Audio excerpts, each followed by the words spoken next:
আমাদের অনেকের মধ্যেই একটা কমন ধারণা রয়েছে যে থেরাপি বা কাউন্সেলিং সেবা নিতে হলে তাকে কোনো রকমভাবে মানসিক অসুস্থ হতে হবে বা তার বুঝি একটা মানসিক রোগ আছে। এই কথাটা আসলে সত্য নয়। আপনি চিন্তা করুন, একজন স্টুডেন্ট যে কোনো একটা স্কুলে, ইউনিভার্সিটিতে বা কলেজে পড়ে, সে হয়তো কোনো একটা অ্যাডজাস্টমেন্ট ইস্যুর মধ্য দিয়ে যাচ্ছে। তার নতুন এনভায়রনমেন্টের সাথে অনেক ধরনের স্ট্রেস আসতে পারে, বন্ধুত্বের ঝামেলা হতে পারে।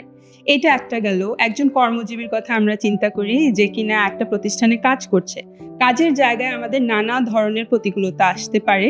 সেটা পরিবেশ, কাজের ধরন এবং অন্যদের সাথে মিলেমিশে থাকা, এই পারফরম্যান্সের যেই টার্গেটগুলো থাকে সেগুলো মিট করা, এগুলো আমরা প্রতিনিয়ত কোপ করতে গিয়ে আমরা কিন্তু কিছুটা মানসিকভাবে কি বলবো, একটু ডাউন হয়ে যেতে পারি। আমাদের মধ্যে নানা ধরনের প্রেশার বা নেগেটিভ থটস আসতে পারে। এটার মানে কিন্তু আমার কোনো মানসিক রোগ আছে বা আমি মানসিকভাবে অসুস্থ সেটা না। কিন্তু এই ধরনের স্ট্রেস যে কোনো ব্যক্তি, যে কোনো বয়সী, যে কোনো স্তরেই লাইফের, সে কিন্তু এটা ফেস করতে পারে। এখন যেটা হয়, আমি যদি এই চাপগুলো পজিটিভভাবে মোকাবেলা না করে এটা চেপে চেপে রাখি নিজের মধ্যে, তাহলে কিন্তু লং টার্মে গিয়ে আমি একটা সময় কোনোভাবে মানসিকভাবে অসুস্থ হতে পারি। এখন কথা হচ্ছে, আমরা কি সেই অসুস্থ হওয়া পর্যন্ত ওয়েট করব?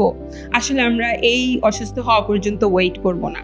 তার মানে হচ্ছে থেরাপি ফর এভরিওয়ান। যে কেউ থেরাপি সেশন নিয়ে নিজের পার্সোনাল ওয়েলবিং নিয়ে কাজ করতে পারে।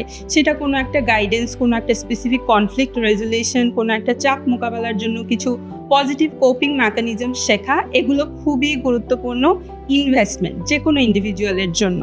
তাই এই ধারণাটা থেকে আমাদের বের হয়ে এসে প্রোঅ্যাক্টিভ স্টেপস নিতে হবে, কারণ আমাদের মেন্টাল হেলথ সবার জন্য খুবই গুরুত্বপূর্ণ।